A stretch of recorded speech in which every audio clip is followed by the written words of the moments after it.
कल दिनांक 7 दिसंबर को किसनी में संपूर्ण समाधान दिवस आयोजित था और एक महिला जिसका नाम राधा देवी है, उसकी बेटी दिव्या आई। उनके प्रार्थना पत्र पर धैर्यपूर्वक सुना गया, उनकी शिकायत को और उसकी शिकायत के निस्तारण के लिए तत्काल कार्रवाई करनी शुरू की गई।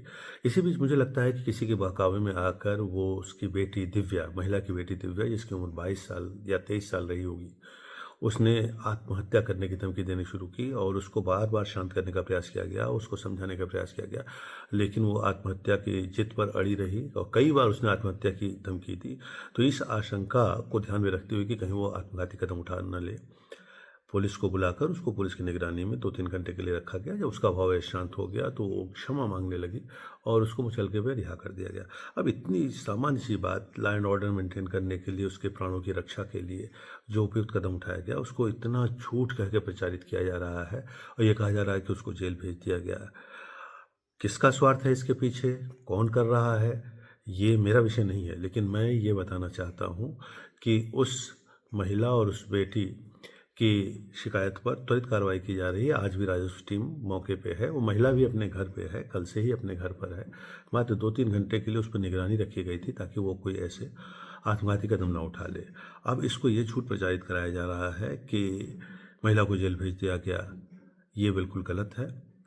सभी की समस्या का समाधान, कोई भी शिकायत आती है तो उसका पूरी गंभीरता के साथ, त्वरित, निष्पक्षता के साथ पारदर्शी समाधान कराया जा रहा है।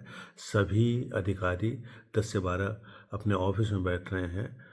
संपूर्ण समाधान दिवस का भी आयोजन कराया जा रहा है और ये कोशिश की जा रही है कि जनता की कोई भी समस्या हो उसका त्वरित निस्तारण हो। निस्तारण की गुणवत्ता का परीक्षण मैं स्वयं मौके पे जाकर करता हूँ और अधिकारियों को मौके पे भेजता हूँ। तो इस तरह की बात फैलाना निश्चित रूप से किसी का स्वार्थ सिद्ध हो रहा होगा या प्रकारांतर से वो दबाव बनाने का काम कर रहे हैं। तो ऐसे लोगों के विरुद्ध भी कार्रवाई की जाएगी यदि यह प्रकाश में आता है कि वे जानबूझकर किसी को आत्महत्या के लिए उकसा रहे हैं या किसी की छवि खराब करने का प्रयास कर रहे हैं।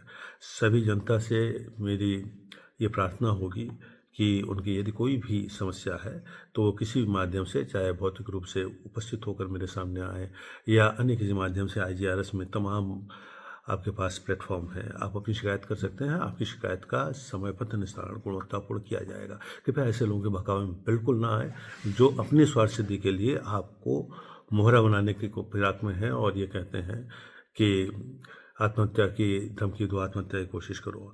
याद रखिए, आत्महत्या की धमकी देना या आत्महत्या के लिए प्रयास करना भी एक अपराध है जिस पे आपके विरुद्ध कार्रवाई हो सकती है। बहुत बहुत धन्यवाद।